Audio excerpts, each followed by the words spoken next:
Six main topic है limitations of Ohm's law. तो Ohm's law जो है ये बताता है कि वोल्टेज जो है डायरेक्टली प्रोपोर्शनल होती है करंट के।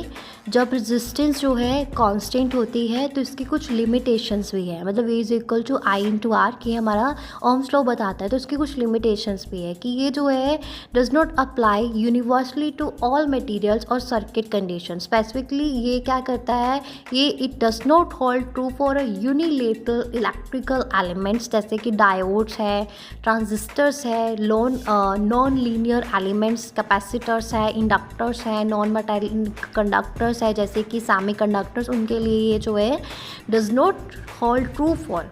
ओके, तो सबसे पहले तो यूनिलेटरल एलिमेंट, तो ओह्म्स लॉ जो है एज्यूम करता है एक लीनियर रिलेशनशिप को, वोल्टेज और करंट के एक लीनियर रिलेशनशिप को जो है ओह्म्स लॉ एज्यूम करता है। मतलब कि करंट जो है चेंज करता है प्रोपोर्शनली विद वोल्टेज, तो regardless of the voltage direction. तो हावर यूनिलेटरल एलिमेंट जो है जैसे कि डायोड है, ट्रांजिस्टर्स है, ये अलो करते हैं करंट को कि वो जो है फ्लो करे easily in one direction but block it in other. तो बिहेवियर जो है वायलोट्स का, तो symmetry implied by Ohm's law. तो as the current will not be the same magnitude जब वोल्टेज पोलैरिटी इज रिवर्स्ड।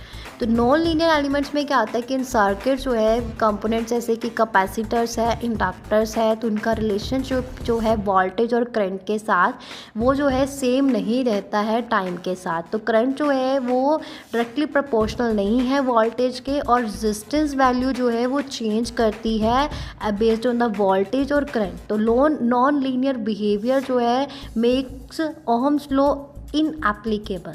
तो नेक्स्ट आता है नॉन मेटालिक कंडक्टर्स। तो ओह्म्स लॉ जो है प्राइमरीली एप्लीकेबल है मेटालिक कंडक्टर्स के लिए एक कांस्टेंट टेम्परेचर पे। सेमीकंडक्टर जैसे कि सिलिकॉन है, जर्मेनियम है, ये ओह्म लॉ को फॉलो नहीं करते हैं, इसी स्पेशली जब ये कंडक्टर की तरह एक्टिंग करते हैं, देयरफॉर कंसीडर्ड नॉन ओहमिक।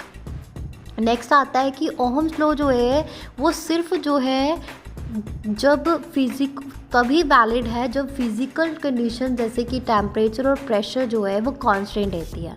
अगर कंडीशन जो है वो चेंज होती है तो रेजिस्टेंस जो है कंडक्टर की वो भी चेंज होगी। तो ओह्म्स लॉ जो है will not accurately predict the conductor. Clear है? तो ये कुछ लिमिटेशंस थी और यहाँ पे हमारा सिक्स्थ मेन टॉपिक फिनिश होता है। Seventh main topic resistivity of various materials. तो रेजिस्टिविटी जो है ये मटेरियल की प्रॉपर्टी है। तो ये बताते हैं कितना स्ट्रांगली जो है मटेरियल अपोज करता है फ्लो ऑफ इलेक्ट्रिक करंट को।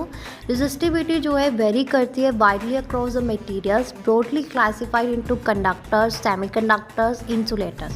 कंडक्टर्स जैसे कि मेटल्स है उनके अंदर लो रेजिस्टिविटी होती है, जबकि इंसुलेटर जैसे कि रबर है, ग्लास है, इनके अंदर एक्सट्रीमली हाई रेजिस्टिविटीज़ होती है। तो सेमीकंडक्टर जैसे सिलिकॉन और जर्मेनियम है तो इनमें इंटरमीडिएट रेजिस्टिविटीज़ होती है। तो रेजिस्टिविटी क्या है? Resistance of a material per unit length and a cross sectional area. तो ये मटेरियल प्रॉपर्टी है अलाइक रेजिस्टेंस जो डिपेंड करती है ऑन द मटेरियल्स और डायमेंशंस। तो फॉर्मूला क्या है रेजिस्टेंस ऑफ वायर का? ये रिलेट करते हैं रेजिस्टिविटी के साथ, लेंथ के साथ, क्रॉस सेक्शनल एरिया के साथ। इक्वेशन हमारे पास आती है capital R is equal to rho capital L upon A। तो यूनिट्स जो है रेजिस्टिविटी के दैट इज़ ओहम मीटर। तो मटेरियल और रेजिस्टिविटी अगर बात करूँ तो मेटल्स जैसे कॉपर और सिल्वर है इनकी जो है लो रेजिस्टिविटी होती है, जिसकी रेंज जो है 10⁻⁻8 ओहम मीटर से 10⁻⁻6 ओहम मीटर तक होती है, जो कंडक्ट करती है इलेक्ट्रिसिटी को एफिशिएंटली। इंसुलेटर की अगर बात करूँ जैसे रबर, ग्लास, सिरेमिक्स है, तो इनके अंदर बहुत ज़्यादा हाई रेजिस्टिविटी होती है जो अक्सर 10⁻18 टाइम ग्रेटर होती है दैन द मेटल्स। तो हाई रेजिस्टिविटी जो है ये प्रिवेंट करती है करंट के फ्लो को। सेमीकंडक्टर्स की जैसे कि सिलिकॉन और जर्मेनियम है तो इनके अंदर भी जो है रेजिस्टिविटी जो है वो between those of a conductors and insulators. तो रेजिस्टिविटी जो है वो अल्टर्ड होती है by temperature changes, by adding impurities, और इससे जो है making them useful in electronic device. तो कंडक्टर जो है रेजिस्टिविटी अगर टेम्परेचर डिपेंडेंस की बात करूँ तो कंडक्टर जो है रेजिस्टिविटी जो है जनरली इंक्रीज़ होती है टेम्परेचर के साथ। इंसुलेटर्स में रेजिस्टिविटी जो है वो कम होगी जैसे टेम्परेचर बढ़ेगा, और सेमीकंडक्टर्स में रेजिस्टिविटी कम होगी जैसे ही टेम्परेचर बढ़ेगा। जैसे कॉपर जो है एक अच्छा कंडक्टर है विद लो रेजिस्टिविटी, रबर जो है एक एक insulator with high resistivity. Silicon जो है एक सेमीकंडक्टर है विद अ वेरिएबल रेजिस्टिविटी। तो रेजिस्टेंस एक प्रॉपर्टी है ऑफ ए स्पेसिफिक ऑब्जेक्ट, जैसे कि वायर है, जबकि रेजिस्टिविटी जो है एक मटेरियल प्रॉपर्टी है। और कंडक्टिविटी जो है inverse of a resistivity. So materials with a low resistivity have a high conductivity. Clear है? हाँ जी। तो यहाँ पे हमारा ये टॉपिक फिनिश होता है।